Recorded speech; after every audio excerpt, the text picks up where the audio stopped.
Hello, నేను మీ రావు. బంగారం గత వారం రోజుల నుంచి తగ్గుతూ వస్తుంది. తాజాగా కూడా రూ. 70 తగ్గింది. మరి ఇంకా తగ్గే అవకాశం ఉందా, లేదా పెరిగే అవకాశం ఉందా అనే దాని మీద వెయిట్ చేస్తున్నారు అందరూ. కొందామా వద్దా అని. అయితే ఒక్కటి మాత్రం ఖచ్చితంగా చెప్పగలను నేను. గతంలో కూడా అనేక సందర్భాల్లో చెప్పాను. అంతర్జాతీయ నిపుణులు, అలాగే బులియన్ మార్కెట్కి సంబంధించినటువంటి నిపుణులు, అంతర్జాతీయంగా నెలకొన్న పరిస్థితులు, వీటన్నిటిని క్రోడీకరించి చూస్తే గనక ఖచ్చితమైనటువంటి అంచనా వేయలేనటువంటి పరిస్థితిలో ఉంది. ఎందుకనంటే విపరీతమైనటువంటి పరిణామం గోల్డ్కి సంబంధించి, బంగారానికి సంబంధించి పెరగడం తగ్గడం, అసలు ఎందుకు పెరుగుతుంది, ఎందుకు తగ్గుతుంది అనే దాని మీద ఒక సైంటిఫిక్ ఐడెంటిఫికేషన్ని ఫైండ్ అవుట్ చేయలేకపోతున్నారు. కారణం ఏంటంటే చైనా భారీగా బంగారాన్ని కొనుగోలు చేస్తుంది. ప్రస్తుతం చైనా దగ్గర మనకి వస్తున్నటువంటి సమాచారం ప్రకారం 2300 టన్నులు బంగారం ఉంది. ఏడాదికి 100 టన్నులు కొనుగోలు చేస్తుంది. 2023లో 250 టన్నులు కొనుగోలు చేస్తుంది. ఇప్పుడు దానికి మిన్నగా కొనుగోలు చేయడానికి సిద్ధమైంది. బంగారాన్ని పెద్ద ఎత్తున చైనా కొనుగోలు చేస్తుంది. మరి అలాంటప్పుడు బంగారం రేటు పెరగాలి కదా, కానీ పెరగట్లా, తగ్గుతుంది గత వారం రోజుల నుంచి. ఒకటి. రెండు, అంతర్జాతీయంగా యుద్ధాలకు సంబంధించినటువంటి అనిశ్చిత పరిస్థితి, యుద్ధాలు ఆగిపోవడంతో అనిశ్చిత పరిస్థితి కొంత స్పష్టత వచ్చింది. అలాగే ట్రంప్ రెసిప్రోకల్ ట్యాక్స్కి సంబంధించి కూడా క్లారిటీ వచ్చింది. ఆల్రెడీ చైనా తోటి ఒక ఒప్పందం కుదుర్చుకున్నారు. బహుశా రేపు మాపు భారతదేశంతో కూడా ఒప్పందం కుదుర్చుకునే అవకాశం ఉంది. ఎందుకంటే భారత బృందం కూడా అమెరికాకి వెళ్ళింది కాబట్టి, ఇది ట్యాక్సెస్కి సంబంధించి. అమెరికా ఫెడ్ వడ్డీ రేట్లను పెంచను అని చెప్పింది. డీడాలరైజేషన్ అనేది, అంటే డాలరు కాకుండా వాణిజ్యం చేయడానికి ఐరోపా కంట్రీస్లో ఉండేటువంటి కొన్ని ఆసియా కంట్రీస్ ప్రయత్నం చేస్తున్నాయి. దీని కారణంగా డాలర్ మీద నమ్మకం కోల్పోతున్నారు అందరూ.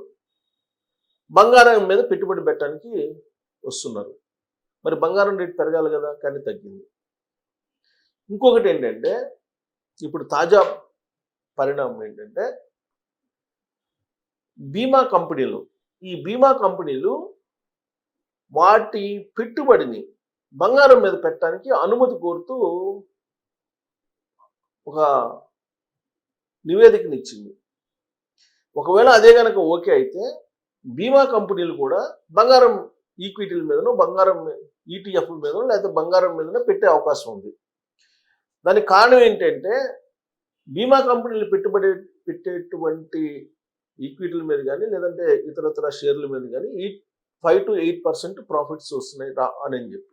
అదే బంగారం మీద 20 నుంచి 30% ప్రాఫిట్ వస్తుంది. జనరల్గా ఎవరైనా ప్రాఫిట్ ఎక్కడ వస్తే అక్కడ పెట్టుబడి పెడతారు కదా. సో దాంతో బంగారం మీద పెట్టుబడి పెట్టడానికి అది కూడా సిద్ధం అవుతుంది. మరి బంగారానికి డిమాండ్ పెరగాలి కదా, కానీ తగ్గుతుంది. ఇది విచిత్రమైనటువంటి పరిణామం.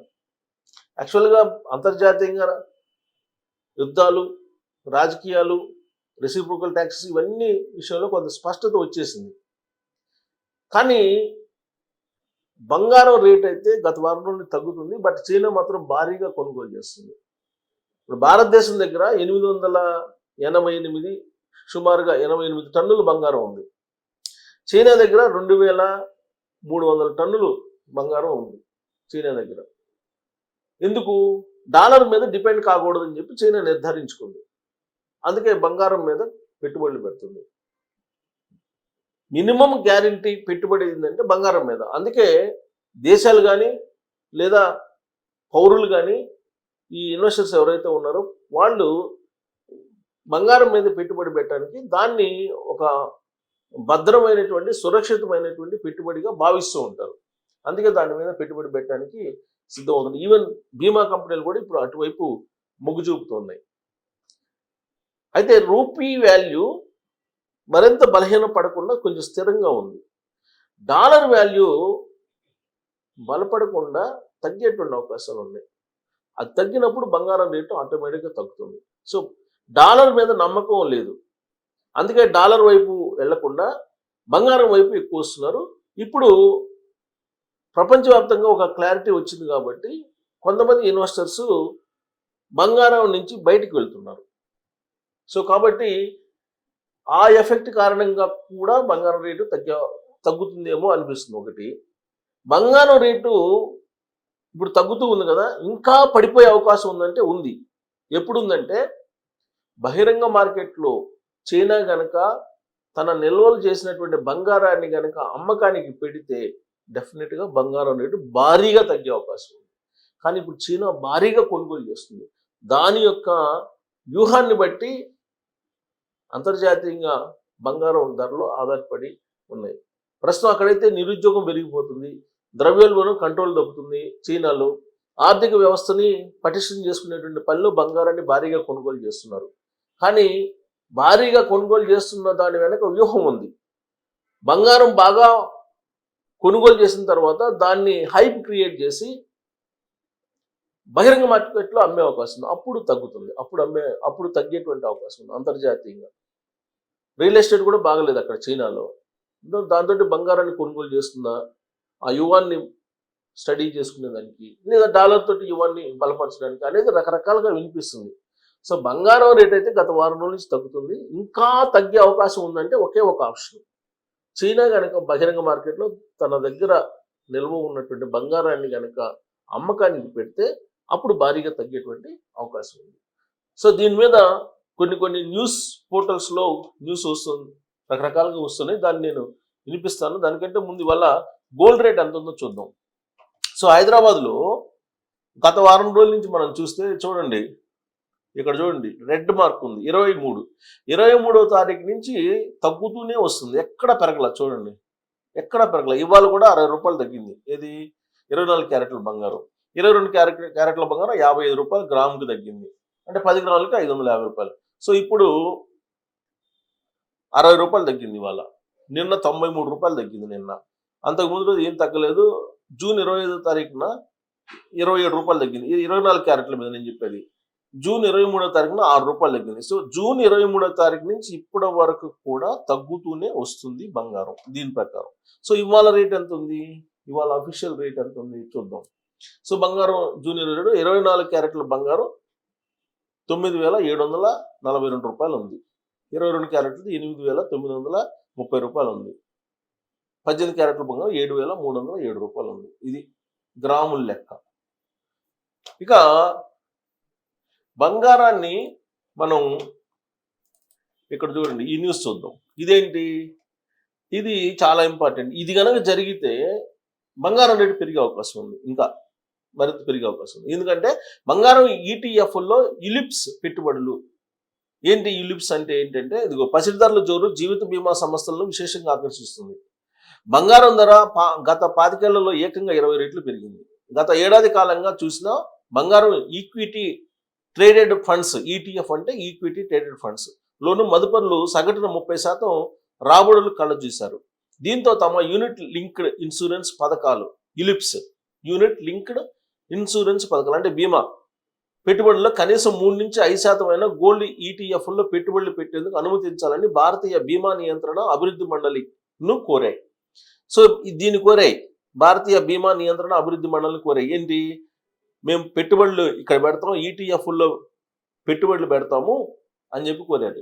సో ఈటీఎఫ్ అంటే బంగారం, ఈటీఎఫ్లో పెట్టుబడులు పెట్టడానికి కనుక బీమా కంపెనీలకు అనుమతి వస్తే అప్పుడు భారీగా పెట్టుబడి పెడితే బంగారం రేటు పెరిగే అవకాశం ఉంది. బీమా కంపెనీలు ప్రస్తుతం నేరుగా పసిడిలో కానీ గోల్డ్ ఈటీఎఫ్లో కానీ మదుపు చేసేందుకు అనుమతి లేదు. యులిప్స్ ద్వారా సమీకరించిన నిధులను ఈ సంస్థలు ఈక్విటీ, రుణపత్రాలు, లిక్విడ్ డెట్ ఫండ్స్ లేదా బ్యాంక్ ఫిక్స్డ్ డిపాజిట్లో మాత్రమే పెట్టుబడులుగా పెడుతున్నాయి. గత ఏడాది కాలంలో ఈ పెట్టుబడులపై సగటున 5 నుంచి 8% మించి రాబడులు రాలేదు. ఇదే సమయంలో బులియన్ మార్కెట్ మాత్రం సగటున 30% వరకు రాబడులు ఇచ్చింది. దీంతో కనీసం పెట్టుబడుల వివిధీకరణ కోసమైన గోల్డ్ ఈటీఎఫ్లో పెట్టుబడులు అనుమతించాలని బీమా కంపెనీలు కోరుతున్నాయి. కాగా బీమా నియంత్రణ మండలి త్వరలోనే దీనిపై నిర్ణయం తీసుకునే అవకాశం ఉంది. సో బీమా నియంత్రణ మండలి కనుక దీని మీద నిర్ణయం తీసుకుంటే గోల్డ్ రేటు పెరిగే అవకాశం కనిపిస్తూ ఉంది. సో ఇక బంగారం కొనుగోలు, చైనాకు సంబంధించి నేను ఆల్రెడీ చెప్పాను కదా, ఈ చైనాకు సంబంధించి నేను అక్కడ చాట్ జీపీటీని అడిగాను. అడిగితే అదేం చెప్తుందంటే, చైనా బంగారాన్ని కొనుగోలు చేయడానికి కారణాలు లేకుండా విదేశీ మార్కెట్ నిల్వలను పెంచుకునేదానికి కొంటుంది అని అంటున్నారు. అలాగే రాజకీయ అనిశ్చితి ఉంది కాబట్టి గోల్డ్ను కొంటున్నారు. సో పెట్టుబడికి సాధనంగా బంగారాన్ని ఎంచుకుంది అని చెప్పి చెబుతున్నారు. ఏది? చైనా. ఇది సో గోల్డ్ బంగారం కొనుగోలు చేయడానికి కారణాలు అది చెప్తుంది. విదేశీ అది గోల్డ్ది, చైనా అది. సరే, భారత్ వద్ద ఎంత ఉందంటే దాదాపు 880 టన్నుల బంగారం నిల్వలు ఉన్నాయి రిజర్వ్ బ్యాంక్ ఆఫ్ ఇండియా దగ్గర, మన ఆర్బీఐ దగ్గర. సో ఈ ఏడాది మనం కూడా ఎక్కువగానే కొనుగోలు చేస్తున్నాం, కొనుగోలు చేయడానికి సిద్ధం అవుతున్నాం. సో ఈ బంగారంలో మన దగ్గర 511 టన్నులు మన దగ్గర ఉంటే విదేశాల్లో 348 టన్నులు దాచిపెట్టారంట మన వాళ్ళు, ముందు జాగ్రత్త చర్యగా. దానికి రకరకాల కారణాలు ఉన్నాయి. యుద్ధాలు, సురక్షితంగా ఆ దేశానికి ఉంటుందని, ఆ దేశంతో ఉన్న ఒప్పందాలు, ఇవన్నీ కూడా. సో ఓవరాల్గా చూస్తే పిక్చర్లో మనకి అర్థం కానటువంటి 2 విషయాలు. ఒకటి, యాక్చువల్గా గోల్డ్ రేట్ పెరగాలి, తగ్గుతుంది. భిన్నంగా పెరగడానికి అవకాశం ఉన్నటువంటి పరిస్థితులు అనేకం ఉన్నప్పటికీ కూడా గోల్డ్ రేటు తగ్గుతుంది. ఇక తగ్గడానికి అవకాశం ఏమైనా ఉందా అంటే చైనా అమ్మాలి. చైనా అమ్మితే కనుక బహిరంగ మార్కెట్లో దాని దగ్గర ఉన్నటువంటి వాటిని అమ్మితే కనుక తగ్గుతుంది. పెరిగేదానికి అవకాశం ఉందంటే ఇప్పుడు పెరిగేదానికి అవకాశం కనిపిస్తుంది. ఎందుకు? చైనా పోటీ పడి కొనుగోలు చేస్తుంది, బంగారాన్ని భారీగా కొనుగోలు చేస్తుంది చైనా.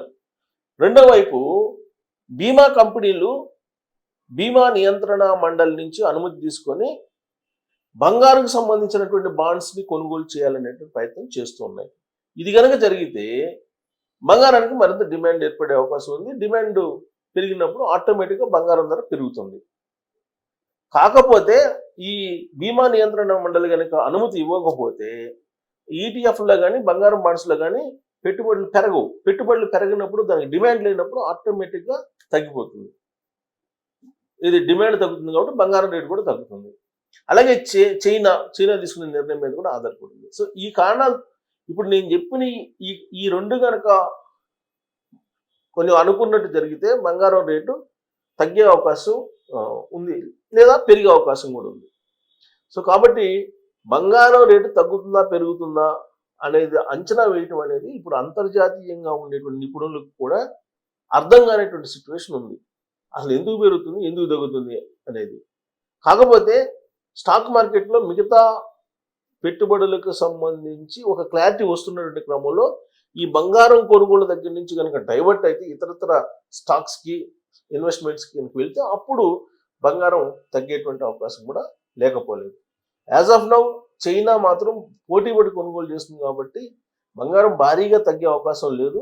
అలాగని చెప్పేసి భారీగా పెరుగుతుందంటే ఇప్పుడు బీమా నియంత్రణ మండలి కనుక అనుమతిస్తే ఆ బాండ్స్ కొనుగోలు చేయడానికి భారీగా పెరిగే అవకాశం, మళ్ళీ 1,00,000 దాటే అవకాశాలు కూడా లేకపోలేదు.